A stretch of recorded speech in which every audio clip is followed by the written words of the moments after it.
when I started to look at that, it's literally like Pandora's box opened, and I was like, holy shit.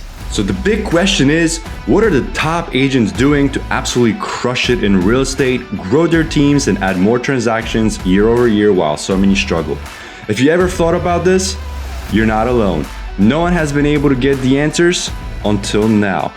We spent the last few years helping agents sell billions in real estate, rubbing shoulders with top producers, which got us thinking, how can we expose more people to these insights to help raise the standard in the whole real estate industry?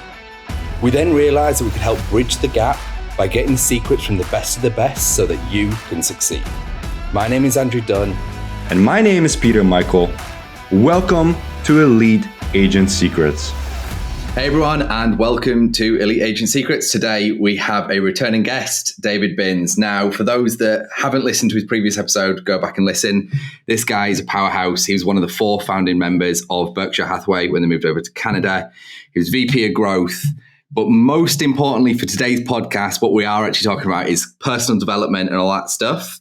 And David is there is no man better equipped than David. He was at Landmark Worldwide, which is, unless you kind of class Tony Robbins as someone bigger, it's probably the biggest personal development organization in the world.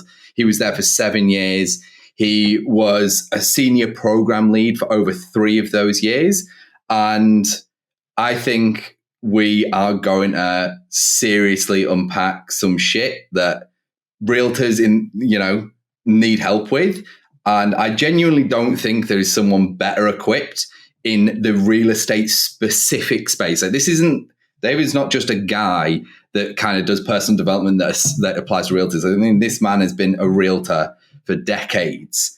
You know, this is some seriously good stuff we're going to get in today. This is probably, I'm going to put it out there, going to be our longest podcast of all the ones we've had so far. So we're really going for it. And if you are watching on YouTube, you'll see this is the first time I've ever sat down for a podcast. We've been preempting how long this beast is going to be because everyone needs the help that we're about to go through. And David's about to give a huge masterclass to really, help people get their shit in line and, really get the results that they're going after. So David, hopefully that did you justice. Thanks for coming back. I can't wait for this one. I know we were trying not to get into it in our last podcast, but I so badly wanted to talk about this personal development stuff because it's a big proponent of success. And I'm really excited for this. Yeah, good to be back. He was so excited that he wouldn't shut up about it for the next week after we had you on. So I'm so happy to have you back on because I think we all need a little bit of TLC when it comes to our mindset. Yeah, totally, guys. Well, look, it's great to be back. So, there's a lot of parts that we could cover in this time, but really, for me, where it all started. When I was 10 years old, I saw Tony Robbins on TV. We lived in Oakville, Ontario, and everybody around, and for those of you who don't know what Oakville, Ontario is, that's like the Beverly Hills of Canada. Okay. All of my buddies, their parents were the CFO, the VP of HR, presidents, executive vice presidents of some of the largest companies that all of you would know. And my mom sold advertising for the local newspaper. And I would always look and I was like, this doesn't make sense to me. Why do they have everything that they want and I need to wait for a new pair of sneakers? This doesn't make any sense to me. And then I saw Tony on TV and that never left my mind. And I'm like, that's what I want to do. I want to speak. I want to empower people. In order to do that, you have to live it to lead it. So fast forward to when I was 28 years old, I did the Landmark Forum. And the Landmark Forum for me was the access into transforming, even to this day, areas of my life, because the evolution of self never ends. You're going to go make $20 million? Great. Now what? Okay. Then I got into commercial real estate, and I spent 5 years in commercial real estate. In the last 2, I was miserable. And that actually is an industry where if you really don't like what you do and it's visible within the office amongst your colleagues, you're not going to make money. So I didn't. I was a young guy. I was floundering. I wasn't making any money. I was living off a line of credit. And then the pain got so bad that I walked into my managing director's office with $60,000 worth of debt and $1,500 in my pocket with 0 investments. And I just had tears in my eyes, and I said, I got to go. And I literally, it was on Friday at 4:00. I had a hole in the crotch of my pants. I literally had nothing. And I walked out the door, and I called my mom, and she knew everything that was going on. And she goes, honey, what do you want to do? I said, well, I'm just going to go sell residential real estate, and I'm going to start a coaching company. But in between then, I actually went to interview for some corporate jobs to be a headhunter, because I'd be a really good headhunter. And I got the job, and I just looked at, like, in my gut, I'm like, I can't do it. I'm unemployable. Like, I cannot work for somebody else. So I went over to Keller Williams with $1,500 in my pocket. The only reason I went to Keller Williams is because it had the cheapest desk fees. They were $50 a month. Remax was whatever, $600, and Century 21 was $500. And I just literally didn't have the money. So I went over there. In the first 2 weeks, I got my first listing. 3 weeks after that, I got a buyer. Another week after that, I got a buyer, and I was off to the races. But that period of time was a real period of transformation for me, because that's when I really had to apply everything that I was learning. And it comes down to what my mentor said. One of my mentors said to me years ago. He said, who are you going to be in the face of the hurricane? It's real easy to go on YouTube, listen to a podcast, read a book. But is your character a match to actually go and apply that? And that's what I did, because I literally had no choice. I had no choice. I had rent due of $900 in 10 days with $1,500 in my pocket. And then fast forward, my first year, I did $96,000 at Keller. My second year, I did $126,000. My third year, I did $240,000. And then I got into the top 25 in Canada, where I was up into the 350s and 4s consistently for 3 years. And then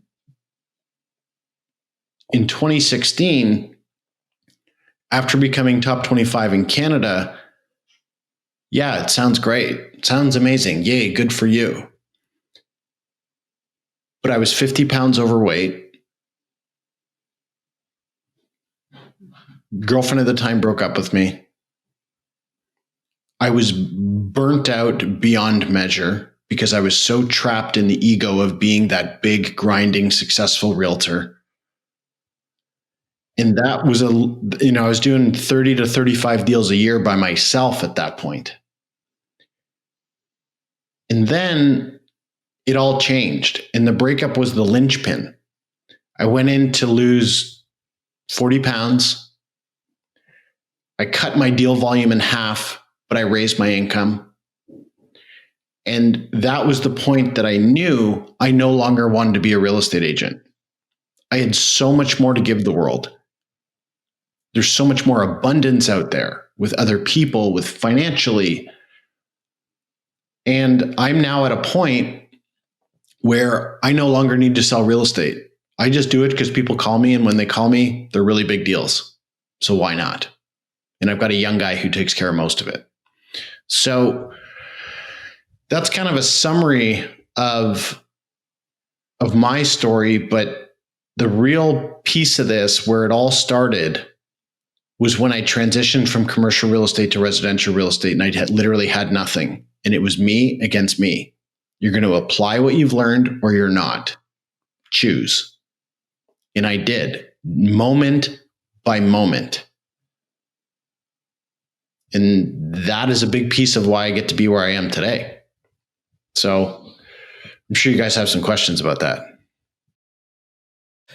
Okay, so I think what's interesting about this is for the listenership they've never heard the saying about burning your boats, right? Well, you didn't have any boats to burn. They'd already been burned because of poor choices, right? You'd burnt them through poor choice, and you put yourself in a situation where you look back to get back on a boat most likely and realize you'd fucking burnt them. And they weren't there for you to get back on. But if they were, you probably would have, right? And taken that easier path. I think for a start, all of us here on this podcast together have been in a position like that where it's like we've got nothing. At some point during entrepreneurship and real estate, and you being a realtor, everyone being a realtor, this is entrepreneurship. Like, you are going out there, you are eating what you would kill. This is a business. Yeah, you might have a brokerage name over you. Obviously, you can go and set up your own if that's what you want to do. But the reality is like, you have to have a business, an entrepreneurial mindset. You have to have that burn the boats mentality to get what you want, which is you kind of found yourself there. It was kind of a forced upon you, right? Because of poor decisions prior, right? If that was kind of correct to understand. What I think is interesting is that, what do you think about people? Do you think everyone has to get there to make that leap? They have to get into like such a severe situation where they burn their boats? Or do you think there is a point prior to that where you can have a realization where you're really not that far down that road that you could pull yourself out? Because the way I think about this is a lot of people in real estate, especially in their first year. I mean, we have spoken with thousands of realtors now, and the average by the NAR is 42,000 a year. We all know that. You can go look at that statistic. That's 44,000. But for most in America, you look at expenses out, they're basically making no money, right? Even at 44,000. And that's the average. So half are making less than that. So a lot of people get into this and think, which I don't know why, and I want to touch on this, where it's like a pile of cash. And it is, but you've got to know how to get it. It's not just like this easy free for all, come and grab some piles of cash and take it away with you. Like, it's a lot of work. Like, this is a business. And I think a lot of people understandably get incredibly demotivated in the first year, which is why 84% of people start and quit in their first year. And this has a lot to do with obviously the mindset around everything, right? How they're approaching it. And I also think and this is, again, these are my opinions, and anyone that's listening, if you have counter, drop us a comment or whatever, and we'd love to have conversations about this stuff, because I think the way they get into real estate and things they're told pre-real estate about getting into real estate and the money can be made, maybe about people like yourself who are making 400 grand a year, is the wrong expectation that they come in with, where it's going to be like they just rock it off. Right. I don't agree. And I'll tell you why. Okay. Amazing. It's not about their mindset. Okay. It isn't. But the problem in our industry specifically is people throw around this term called mindset. What is it? People can't answer the question. And they'll come up with some really cool thing they saw in a YouTube video or heard on a podcast or read in a book. The thing is, people come into the industry and they crush it from day one. But then there's other people who come into the industry who just suffer their entire career. The point I'm speaking here, it's not about me being right. It's about speaking truth. Two very different things. The truth of it is, the only place to look is not in a book, not on your vision board. The place to look is at your childhood. And I'm the only person that speaks about this in our industry around manifestation, producing results, and performance. Because the source of our life, the source of our belief system, consciously and subconsciously, comes from two people and two people only: our parents. So if you're listening to this and you're not where you want to be, stop working on your mindset and go look at your childhood. What was it like for you growing up around your parents when it came to love, affection, money, having things that you want? You could have asked your mom for a chocolate bar at the grocery store and she yelled at you. And in that moment, you decided, when I ask for what I want, I'm going to get in trouble. Or perhaps your father was always telling you to turn the lights off because it was so expensive. And what do you think? Money grows on trees? That's the work to do, is to go and look at the agreements that you created when you were a child around love, money, worthiness. And the other piece is, where does guilt and shame come up for you around you having what you want? When I started to look at that, it's literally like Pandora's box opened, and I was like, holy shit. Oh my God.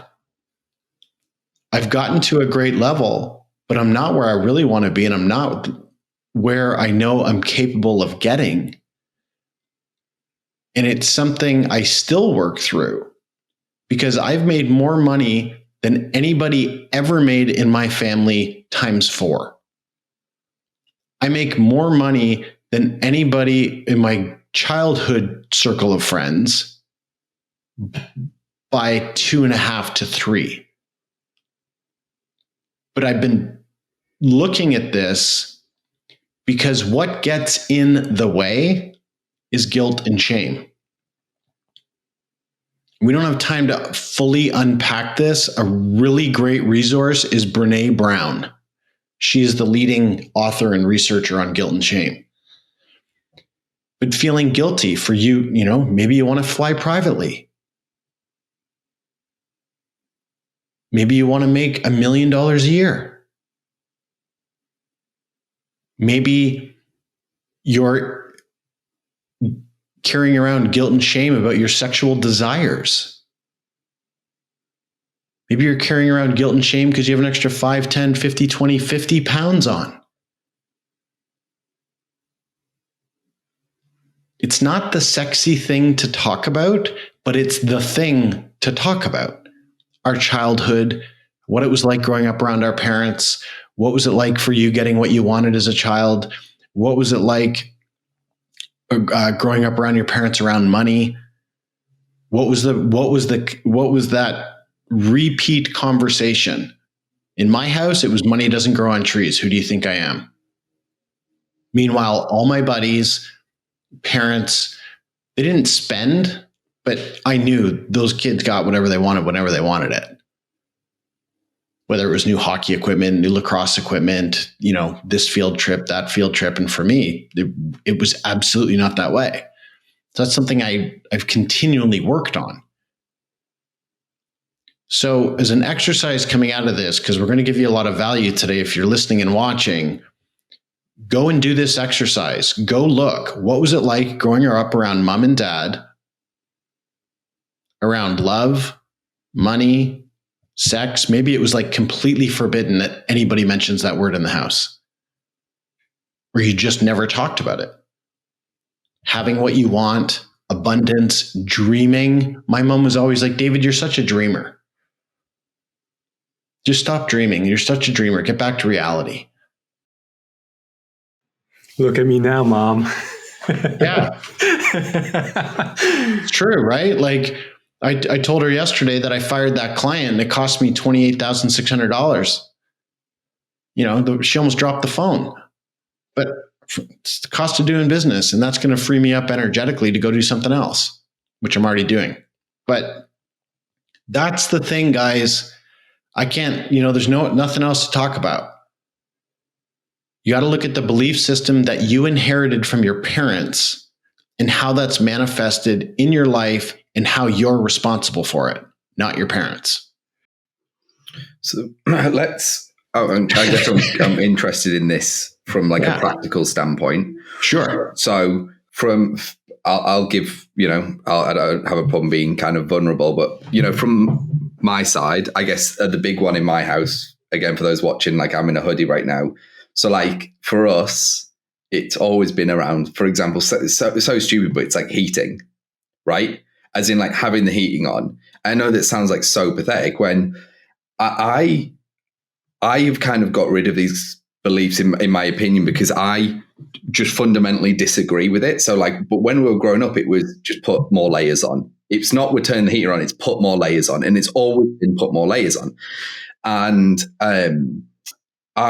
it's also the same with lights as well. So like people have a tendency to just turn lights off constantly. And I always say it's like living in a morgue, because like everything is pitch black. You can't see anything. Now, the way I live my life is I would rather walk around in a tank top and shorts all the time if I could, because the heating's on that hot. And every light would be on in the house, in every single room, like a whole fucking Christmas tree all year round. Because like that, like for me, I think that's the way I should live, which is basically the polar opposite of the way that I've been taught and I grew up around, which is like put more layers on, don't have any lights on excessively, money doesn't grow on trees. Right? So they all kind of come back to that. Another saying we've got that's pretty common is when people leave doors open and heat goes out, they say, "Were you brought up in a barn?" Right? Is another one that they say, because like it's bad manners to leave a door open in a house unless you're in and out. You open it, leave, get out, but you don't open a door. Exactly. So let's say, unlike me necessarily, where I've kind of I don't give a shit and I've moved on. I'm like, I want the fucking heating on 24/7 and I'm happy to pay for it because I don't care, because that's how I want to live my life. Let's say there is other people, I'm sure, thousands that listen that have things like that. Let's say they isolate. I've got this thing about putting the heating on, the money that's associated. What are the first step is realization, right? You're saying you understand that is an issue and that comes from your childhood, your parents saying that. Then what happens next? What happens next is twofold. You have to get real clear on what do you actually want. Now, I'm not talking about some bullshit, what is your why, that is sold to you in sales training. Like, what do you really, really, really want? Like, really want. And I guarantee you, I'm on calls all the time with people coming into our programs. It's not about the listings. It's not about the buyers. It's not about the money. It's that they have something that the commission is an access to. It's not about the Rolex. It's not about the Mercedes-Benz. That's the first piece. And if you want to live your life like that, watching your pennies and watching your dollars and watching the lights, go do you. Great, no judgment. But that's the first piece, is you got to get deeply connected out of your head into your heart. What do you want? Then observe the polarity between what you want and how you grew up. It's the law of polarity, one of the universal laws. Abundance, middle-class mindset. Abundance, middle-class mindset. Well, I grew up with a middle-class mindset. That's not what I want. Great. But you can't resist that. And you can't make it wrong. Because the more you push back, more of it you're going to get. You have to bring love and acceptance to it. My parents did the best that they know how to. Whatever that may be, you have to bring love and acceptance to it. And then that gives you an opportunity to bring equanimity. which means no reaction. Positive, negative, you're in the middle. That's called being equanimous. Then that gives you an opportunity to actually create something. But the whole game, really, of what we're talking about today is having realtors, brokers, managers, your listeners, distinguish and bring awareness to the ego or self, which is no different than middle-class mindset to the elite mind. Same thing. But the gap between the two requires an elevation of character and awareness. David, one of the things that I know I've been quiet because I've been kind of just taking this all in, and I'm very analytical, so I process from that perspective. But what I'm picking up on is you're saying find the root. The mindset is like the lipstick on the pig; it's still a pig. Exactly. You're saying is go and get the pig, slaughter the pig, aka find the root of your core beliefs or the things that you've been conditioned for the last however many years you were in your household, buying their beliefs in, aka from mom and dad, and assess it and let go of it if it no longer serves you, right? Yes. The only piece from my perspective that I would adjust in what you said, it's not that you were conditioned, because if you feel like you're conditioned by something, that puts you in the seat of the victim. Interesting. Okay. The victim sits in the middle-class mindset. 100%. Okay. Now, the slight adjustment would be, what did I agree with as a kid? Oh, my mom said money didn't grow on trees. Yeah, she's right. I agreed with that when I was a kid. That gives you an opportunity to accept 100% responsibility. And unless you're willing to accept 100% responsibility with nothing left out, you're screwed. Very, very interesting point, because going back to what you said initially is there's some people who come into this business and they just sweep the floor. They're successful out the gate. And then there's the opposite where some people struggle, and they can never get it right. I didn't have the easiest childhood, but I never took the victim role. I always took the ownership of it and moved on. So when I hit and got into this business, $2 million in the first 30 days, to me, it's not that it wasn't normal, but it wasn't not normal. Like, to me, that was like just a set level of expectations, productions, and, maybe a little bit of luck, right? Or God, or I'm big into faith. So there's something that opened those doors up. And that's what I believe in, right? But at the same time, I worked my fucking face off, to kind of move that kind of volume in that period of time. But I didn't think or believe that I was going to come into this business and I was going to quote unquote struggle or take the back seat like I am seeing a lot of agents do. And whatever their belief in, like, I approached it as a business from day one. My mindset coming into this wasn't that I'm not going to sell. My mindset is like, I'm going to sell. How much? Let's figure it out. Let's find out. And how fast can I do this, duplicate it, and repeat it month over month in order to have this not be a real estate roller coaster that everybody believes in and talks about? I'm like, no, fuck that. I'm not buying into that belief. This is not what I'm agreeing with. And you're 100% right. I didn't agree with it, so it didn't become my reality.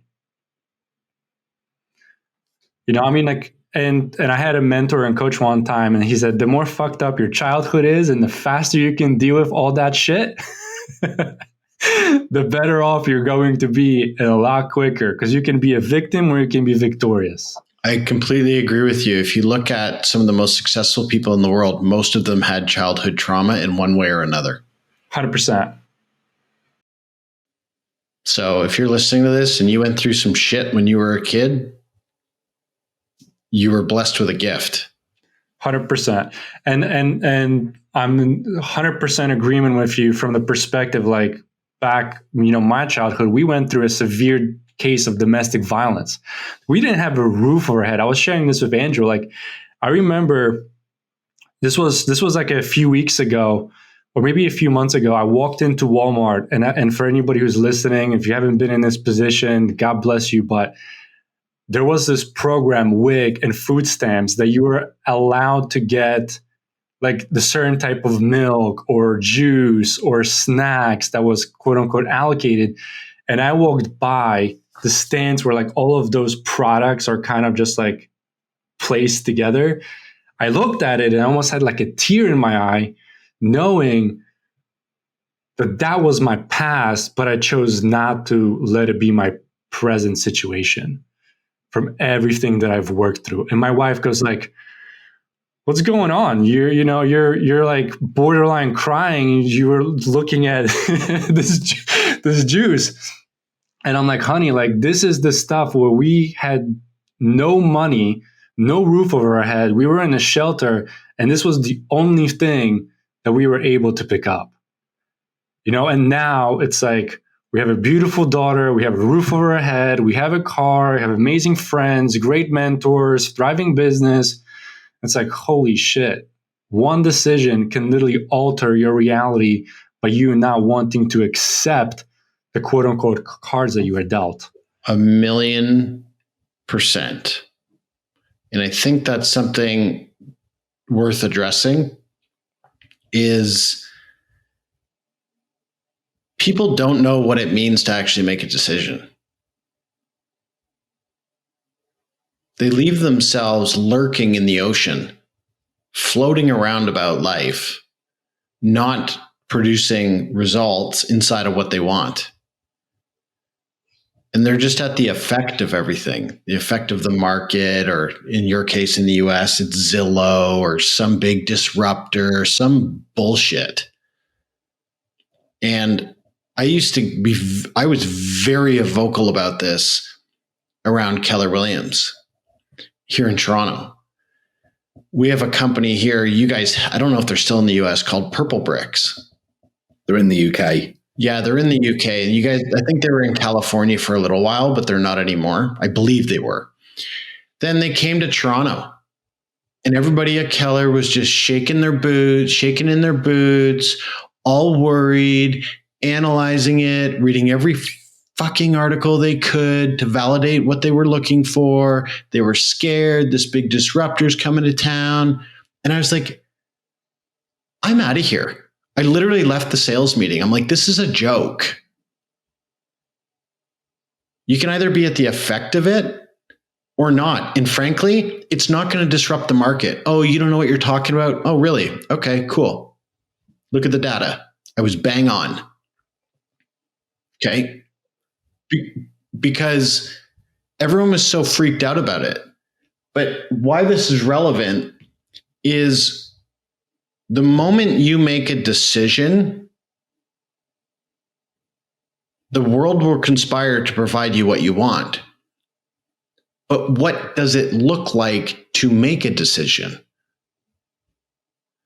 To make a decision is to say, we'll bring it in the context of real estate. No matter what, I'm doing 25 deals next year. No matter what, I'm doing 25 deals next year. Now, those are words that came out of the mouth. But what is the actual experience that happens? Making a decision, look at the root of the word. The root of the word is to kill off. Pesticide, germicide, homicide. You get it. To decide is to kill off anything that is not what you want.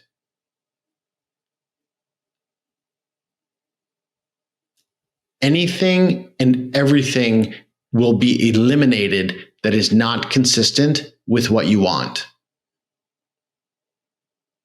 So if you have a client that is you're working with a tenant, they want to rent an apartment, and you're running around all around the city, all around the town, trying to find them a place, they can't make a decision, cut them loose, goodbye. Because that's not consistent with your 25 deals. That's a lease. And it's taking up way too much of your time. So you have to take stock once you make the decision of what's going on in your life and business that you need to eliminate. It could be a relationship. It could be a certain habit that you have. It could be certain clients. It could be a colleague in the office that's just always knocking at your door asking for help. No, I'm on a mission. I'm doing 25 deals this year. Bye. I was literally like that when I first started at Keller, when I was in that financial situation. I was in the back bullpen. I would call and I'd speak to 30 people a day, cold calling. And I would not get out of my chair until that was done. And there was people that would come into the back of the office and just all chatty Cathy, just all chatting over coffee. So how's the market? Are you going to the open house this weekend? Like all this crap. And I said, guys, cut it out. I'm actually working here. I wasn't liked for it, but I didn't care because I made a decision that my life was going to go an entirely new way. So if there's something that you want in your business or something that you want in your life, make the decision that you're having it. And then anything that's not that gets killed off. Eliminated, goodbye. Then that gives you the power, when people are concerned about the market and they're concerned about this and the next disruptor, who cares? You're unfazed because you made the decision that you're going to do those 25 deals. Who knows how, but that's irrelevant. You're doing it. So Purple Brick's coming to town or Zillow or this or that, whatever, this new broker, who cares? Go do the 25 deals. It's interesting that what you're talking about specifically here, because by not making a decision, we're actually forced to make more decisions. Like, as a simple example of this, and I was just talking with my buddy about this, it's like when you decide you want to lose X amount of weight, you've already decided that you're not going to eat cookies, you're not going to do X, Y, Z, A, B, C. But if you think you're going to maybe want to, lose some weight, now you have to decide, okay, am I going to want to lose some weight? Am I going to do it? Do I want to eat the cookies? Do I want to eat the pizza? Do I want to do all of these other things? Do I want to drink with my buddies this weekend? No, it's like when you're committed and you've decided, all of those decisions are no longer decisions because they're not even talking points anymore, because the first decision eliminates the rest of the decision making for those follow-up processes. Exactly. One of the truths for me on this one is actually just the weight loss. Obviously, Peter, you were kind of a part of this and you saw my journey, but I set a ridiculous goal in my mind. It was 10 kilos or 22 pounds. And I said 90 days. And on the 90th day, I lost 22 pounds, exactly 10 kilos. Like to the gram, I was exactly 22 pounds lighter in exactly 90 days. Wasn't exactly. It was like, you couldn't have lined this up better. It was 90 days, 22 pounds. And on the 90th day, it hit 22. And I was like, it's fucking bizarre how when you're like, you made the decision. I said, I will give myself 90 days. And this is a ridiculous goal that's a stretch, but I think I can achieve it type thing. But then I, like Peter said, it's like, oh, you want to go out for a couple of beers. And it's like, well, I don't mind doing that once a week and go out for like 1 or 2 beers and just have, and sit and have 1 or 2. But I'm not going to be going out Friday and Saturday. I'm not going to be getting a takeout on Tuesday. I'm not going to be doing that stuff. Like I need to cut and cut and cut and cut. And all of a sudden 90 days goes by like that. And then it's like, holy shit, I somehow lost 22 pounds. Yep. Like right now I'm the lightest and like healthiest, I guess you'd say, I've ever been in my adult life. This isn't just like ever. This is my whole adult life in the last 10 plus years. I've never been the way I am now. And I just decided, I was like, I'm just going to do a 90-day weight loss challenge and I'm just going to try and lose 23 pounds. And I was like, I'm going to do everything I can to hit that goal. And I hit it. And it was a very bizarre, kind of emotional, but also unemotional feeling when I hit it. And I was like, I can't believe that fucking happened. I get it. But then the other part of me was like, actually, no, I can. Because like I decided it was going to happen. So like, I know my mentality is it's going to fucking happen. 100%. And I went through the exact same thing. I did 35 pounds. I'm not trying to one up you here. I promise you. I'm not. I'm honestly not. It's just my example. I did 35 pounds in 90 days. I was working out twice a day. And that was, a few weeks after the girlfriend at the time, her and I broke up. And I just went right inside. This had nothing to do with her. I went right inside. And I would go run stairs. I would run flights of stairs for 45 minutes a day. Plus, I would go for a full workout at the gym every day. I did that for almost 3 years, but that's how I lost 35 pounds. I totally get it. And at the end of it, I was like, oh my God, there's some abs starting to form here. This is amazing.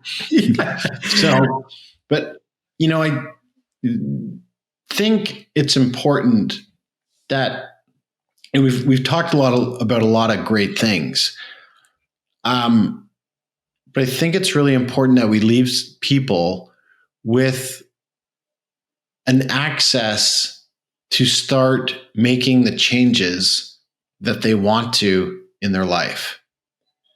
And the key aspect that we covered earlier, if you're not where you want to go, if you're not where you want to be, the only place to look is at your childhood. Your childhood is a direct mirror of the results that you have today. Now, someone's going to argue with me and they would say, oh yeah, but my parents never had any money and I just made $100 million. Of course you did. Because as a kid, you made the decision that I'm just not living that way. It's all correlated. Doesn't matter if it's Elon Musk, Jeff Bezos, Gary Keller, Jason Gessing. I don't care who it is. Frederick Eklund, Ryan Serhant, whatever. Go look at your childhood around worthiness, abundance, love, money, sex, all areas of life.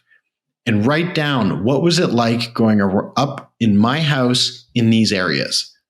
How did it make you feel?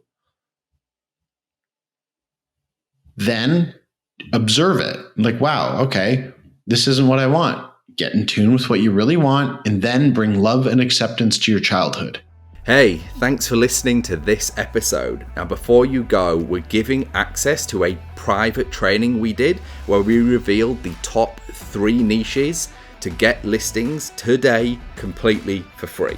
So if you want access, you can go and download that training at eliteagentsecrets.com.